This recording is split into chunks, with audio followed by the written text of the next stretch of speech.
দেশের সাধারণ মানুষের চিকিৎসার একমাত্র ভরসাস্থল সরকারি হাসপাতাল। ইউনিয়ন পর্যন্ত সরকারি স্বাস্থ্যসেবার সুযোগ বিস্তৃত হয়েছে। তবে সরকারি হাসপাতালে চিকিৎসা সেবা নিয়ে রোগীদের আছে নানা অভিযোগ। কর্তৃপক্ষ বলছে চিকিৎসকের তুলনায় রোগী কয়েক গুণ বেশি। হাসপাতালে রোগীর চাপ সামলানো কঠিন। এছাড়া বর্তমানে ক্যান্সার, ডায়াবেটিস, হৃদরোগ, কিডনি জটিলতার মতো অসংক্রামক রোগ বেড়ে যাওয়ায় চিকিৎসা ব্যবস্থাতেও পরিবর্তন আনতে হচ্ছে। লাবণী গুহর প্রতিবেদন।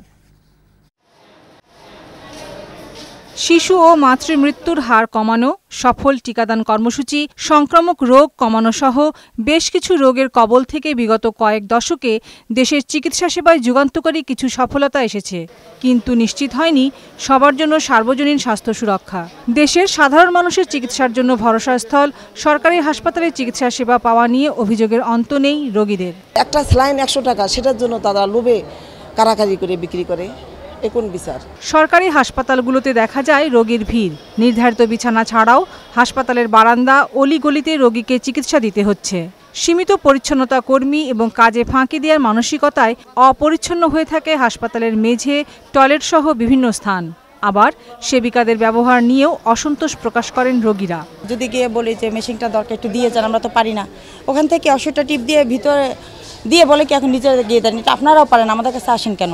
বর্তমানে হাসপাতালগুলোতে সংবাদকর্মীদের প্রবেশে নিষেধাজ্ঞার কারণে বেশিরভাগ সময়ই সাধারণ রোগীদের সমস্যার কথা জানা যায় না। তবে হাসপাতালের বাইরে এলে অনেকেই নানান অভিযোগ করেন।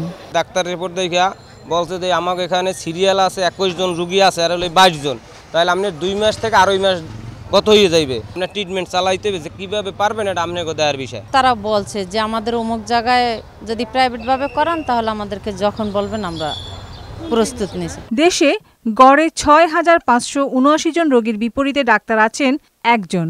সেই হিসেবে একজন রোগীকে পরীক্ষা করতে 1 মিনিটেরও কম সময় পান একজন চিকিৎসক। ডাক্তার এবং রোগীর মধ্যে যে একটা সম্পর্ক থাকা দরকার, সেটি আমাদের অনেকটা প্রত্যাশার জায়গা আমরা পূরণ করতে পারিনি। তিনি বলেন, এই সীমিত আয়োজনে আরও ভালো চিকিৎসা নিশ্চিত করতে হলে চিকিৎসক এবং রোগী উভয়েরই আচরণগত দৃষ্টিভঙ্গি পাল্টাতে হবে।